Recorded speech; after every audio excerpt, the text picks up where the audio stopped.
The day Edward Hartwell called me a fool in front of his entire household, something inside me hardened forever. I stood there with my eyes lowered, my hands clasped in front of my apron, while his voice cut through the room sharp and careless. He did not even look at me when he said it. I remember thinking that if I ever proved him wrong, it would cost me everything. I just did not know yet that it would also give me everything.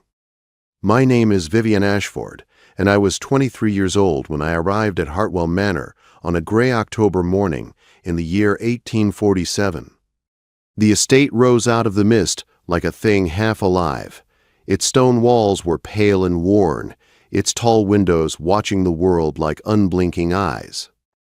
I stood at the iron gates with one small trunk at my feet, my breath fogging the cold air, and felt a strange certainty settle in my chest.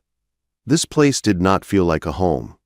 It felt like a fortress, a place built to keep things in and people out. I had answered an advertisement for a housemaid position after London had taken everything from me. My father had been gone 2 years by then, taken slowly by illness, and the debts he left behind had swallowed what little we owned. The small house where I had grown up, the furniture my mother had chosen before she died, even my father's books were gone. All that remained was what he had put into my mind. Thomas Ashford had worked in a counting house for most of his life. At night, by candlelight, he taught me numbers, not because he thought a woman should know them, but because I was all he had. I learned to add and subtract before I learned to sew. I learned to read ledgers before I learned to curtsy. When he died, I learned something else. None of it mattered to the world. A woman with numbers in her head was still only a woman who needed work. Hartwell Manor was meant to be a fresh start. I told myself that as I walked the long gravel drive, my boots crunching softly, ancient trees lining the path like silent guards, I would be a maid here. I would scrub floors and polish silver. No one would know that numbers lived in my bones. Blackwood met me at the servants' entrance. She was tall and severe, her gray hair pulled back so tight it made her face sharp. Her eyes missed nothing. "You are younger than I expected," she said. "I am 23, ma'am," I replied, "and I work hard." She studied me for a moment, then turned and led me inside. The servants' quarters were narrow and dim, smelling of soap and coal smoke. I was shown a small room I would share with another maid named Lily, a quiet girl with frightened eyes who barely spoke above a whisper. The household was not large. Mrs. Blackwood ruled it all. Mr. Graves, the butler, moved like a shadow. Mrs. Peyton ran the kitchen. There were footmen and maids and the estate manager, Mr. Patrick. Silas Crawford, who handled all the Duke's business. And then there was the Duke himself. I did not meet Edward Hartwell during my first week. Mrs. Blackwood told me he preferred solitude. He ate alone, worked alone, and walked the halls late at night like a restless spirit. I was to stay out of his way. That suited me fine. The first crack appeared on my third Monday. I was helping in the kitchen when a delivery arrived. As the butcher's goods were unloaded, my mind counted without asking permission. When the invoice was signed, I knew it was wrong. I hesitated. It was not my place.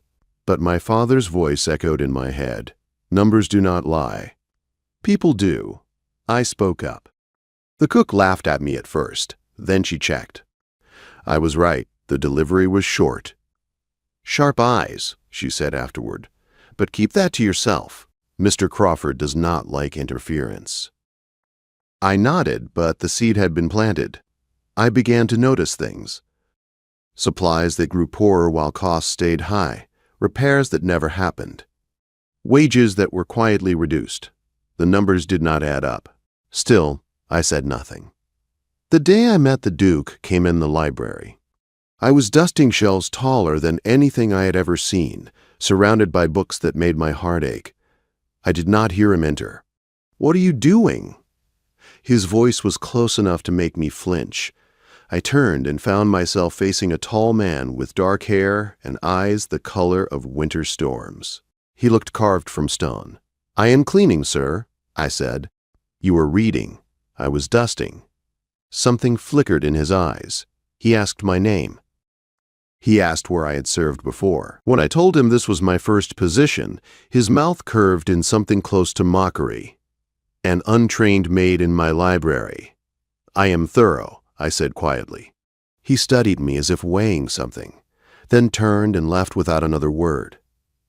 That night, Lily whispered who he was. Edward Hartwell, the Duke, a widower, changed since his wife died. A week later, I overheard an argument outside Mr. Crawford's office. The Duke demanded to see the accounts.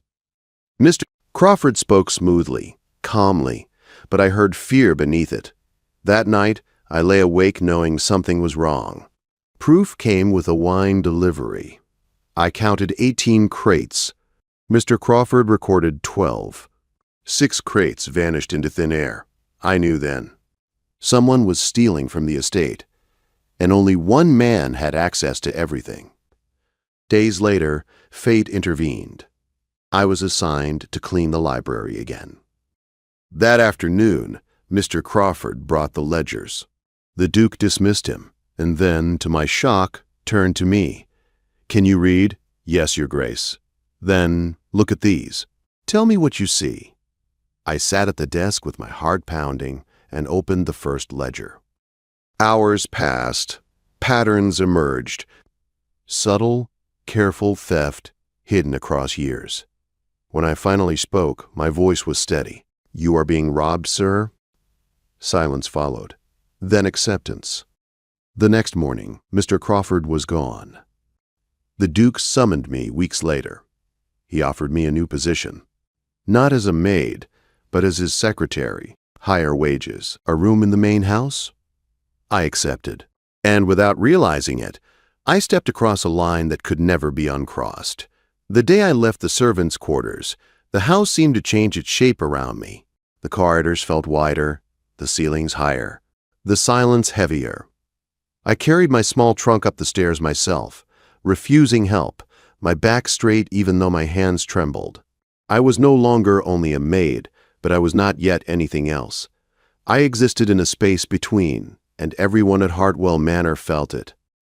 My new room was small but bright, with a window that looked out over the east gardens, a proper bed, a writing desk, a fire of my own. I sat on the edge of the mattress that first night and stared at my hands, hardly believing this was real. Everything I had ever been taught said this should not have happened. Women like me did not rise. They endured. The next morning, I reported to the Duke's study at 9 precisely. Edward Hartwell stood behind his desk, papers neatly arranged, his expression unreadable. "Sit," he said. I sat. We began with letters. Tenant complaints, supplier contracts, repair requests that had been ignored for years. He watched closely as I worked, as I checked figures, as I asked questions no one had ever asked him before. "You do not hesitate," he observed. "Numbers do not reward hesitation," I replied before thinking. For a moment, something like a smile touched his mouth. Days turned into weeks, weeks into months. We worked side by side, often in silence, sometimes in sharp debate. He challenged me. I challenged him.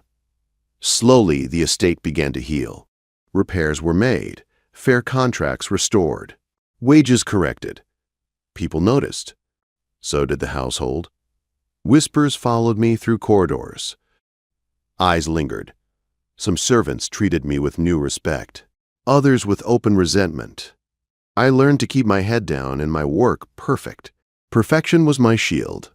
Edward noticed everything. "You are carrying this house on your shoulders," he said one evening, as we reviewed accounts by firelight. "I am doing my job," I replied. "No," he said quietly. "You are doing more." It was around that time that our conversations began to drift. Not far at first. A comment about a book. A question about my childhood. I told him about my father, about candlelit nights and columns of figures. He told me about Oxford, about dreams abandoned when duty called. One evening, he spoke of his wife. "She laughed when I asked for honesty," he said flatly. That sound never leaves you." I did not know what to say, so I reached across the desk and placed my hand over his. He did not pull away. After that, everything changed. The air between us grew thick with things unspoken. His gaze lingered too long. My heart raced when I heard his footsteps. I told myself it was gratitude. Respect, nothing more. I was lying. Winter came early. Snow fell thick and clean, turning Hartwell Manor into something unreal. One afternoon, I stood at the library window watching the world disappear beneath white. "You look like someone seeing snow for the first time," Edward said behind me. "It is different here," I replied. "Everything is different when you stop running," he said. I turned.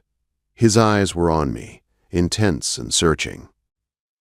"Vivian," he said, "you are not beautiful." The words struck hard, but I did not move. "And yet," he continued, "I cannot stop seeing you. I cannot stop thinking of you. You are in my thoughts even when you are not in the room." My breath caught. "This is not wise," I said. "I know. We must stop." I cannot. Neither could I. The first kiss came without warning. Desperate and fierce, it frightened me with its intensity. When it ended, I knew nothing would ever be simple again. We loved, in secret. Stolen moments, quiet touches, whispers in empty rooms. Edward changed. He laughed. He smiled. He lived. But rumors move faster than truth. Mrs. Blackwood warned me one morning. The village was talking. The word mistress followed me like a shadow. That night, I told Edward everything. He refused to let me go. "I have lived by rules that gave me nothing," he said. "I will not lose you. I will not ruin you," I replied. I made my choice by dawn. I packed my things before the sun rose. I was tying the last ribbon when the door opened. Edward stood there breathless, eyes wild. "I will marry you," he said. I laughed through tears. "It is impossible. I am the Duke. I decide what is possible." He knelt and offered me his mother's ring. I said yes. The world exploded. Our marriage shocked everyone.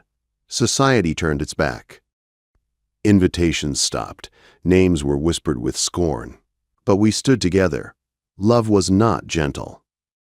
It was work. It was choice. It was standing firm when the world pushed back. Years passed. We built schools, shelters, lives. We gave where we could. And when hope seemed gone, it returned. I was with child at 38. Fear shadowed every joy. The birth nearly took me. Edward held my hand and prayed. Our daughter lived. Hope. She grew strong and bright. She healed wounds we had forgotten. Society softened. Time dulled sharp tongues. And one evening, as Edward watched our daughter sleep, he whispered, "You counted correctly after all." I smiled. But life had one more lesson to teach us. Hope changed the shape of our lives in ways I never expected. From the moment I held her, small and warm against my chest, the world seemed to rearrange itself around her existence. She was not just a child. She was proof. Proof that love could survive scandal, that joy could follow loss, that something beautiful could grow from soil the world had declared barren. Edward became someone new with her in his arms. The cold distance that had once defined him vanished. He sang to her in the evenings in a voice that cracked and wandered off key. He walked the halls at night with her resting against his shoulder, whispering promises he thought only she could hear. I watched him and fell in love all over again. Motherhood was not gentle with me. I was older than most women when I gave birth, and my body reminded me of it often. There were days I felt weak and afraid, days when I wondered if I had asked too much of fate.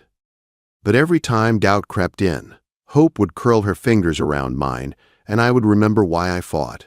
Society did not change overnight. Some doors stayed closed. Some smiles remained forced. There were women who would speak to Edward warmly and barely acknowledge me standing beside him. There were men who praised his management of the estate while pretending I did not exist. I learned to endure it with quiet grace. Edward never pretended it did not hurt. One day, he said once, watching a carriage pass us by without stopping, they will forget what they hated and remember only what we built. I believed him. The estate flourished. With honest accounts and careful planning, Hartwell Manor became prosperous again. Tenants lived in homes that were repaired and warm. Wages were fair. The village grew. People had work. Children had food. The school became my greatest pride. I stood before rows of children holding slates and chalk, teaching them the language my father had given me. Numbers, letters, truth written plainly so no one could steal it from them. You do not need to fear figures, I told them. They are only honest. Some of the girls stayed after lessons, eyes bright with hunger for more. I saw myself in them. I made sure they learned. The women's home grew too. Women arrived broken and frightened. Some with children, some alone. We gave them safety and skill. Many left standing taller than when they arrived. Critics called it foolish charity. I called it justice. Years passed quietly after that. Joy and sorrow moved through our lives the way seasons moved through the land. Hope grew fast. She learned to read early. Her favorite place was the library. She counted everything. Steps, books, birds on the lawn. She has your mind, Edward said proudly, and your stubbornness, I replied. When Hope was 7, we attended our first grand gathering in years. Edward insisted it was time. For her, he said. She should not grow up thinking the world is only rejection. The ballroom was bright and loud and filled with people who once turned away from us. Some greeted us warmly, others cautiously. I wore my head high.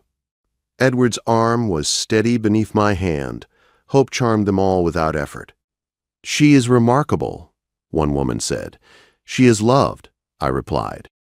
That night something shifted. Invitations followed. Conversation softened. The past did not vanish, but it loosened its grip. I learned then that time does not erase wounds. It simply teaches people how to live around them. Edward grew older gracefully. Silver threaded his hair. Lines settled around his eyes. He was still strong, still sharp. Still the man who listened when I spoke and trusted what I saw. One evening, years later, we sat by the fire while Hope practiced piano downstairs. Edward looked at me for a long moment. You saved my life, he said. No, I replied. You chose it. He smiled. We faced another loss not long after. Mrs. Blackwood passed quietly in her sleep. The house mourned her deeply. She had ruled Hartwell Manor with discipline and care. I stood at her grave and whispered my thanks. Without her, none of this would have been possible. As Hope grew into a young woman, she became aware of our story. Children always do. Why did people hate you? She asked one evening. They did not hate us, I said gently. They feared what they did not understand. And you did not care? I cared, I admitted, but I cared more about being honest. She thought about that for a long time. Years later, she would thank me for it. When Hope left for school, the house felt too quiet. Edward and I walked the grounds together in the evenings. We talked about everything and nothing. We argued about numbers and laughed about old mistakes. Love did not fade. It deepened. One autumn, as leaves fell thick and red, Edward fell ill. It was not sudden, but it was serious. I sat by his bed every night, holding his hand, counting his breaths the way my father once counted figures by candlelight. You cannot count your way out of this, he teased weakly. I can try, I said through tears. He recovered slowly. Life reminded us again that nothing is permanent. Not power, not strength. Not time. When Hope returned home with news of her engagement, Edward wept openly. The man who once feared love would destroy him now trusted it enough to let his daughter go. Our home filled with laughter again. Another wedding. Another beginning. Now I sit in the same study where everything began. The ledgers rest neatly on shelves. The fire burns low. Edward reads nearby. Hope's laughter drifts in from another room. I think often of the girl who stood at the iron gates with one small trunk and nothing else. She thought her life was ending. She did not know it was beginning. I was called foolish once, a maid who could not count. But I counted then, and I count now. I count love given and returned. Lives changed. Truth defended. A family built from courage instead of fear. The numbers tell the story clearly. I was never a fool. I was simply brave enough to look.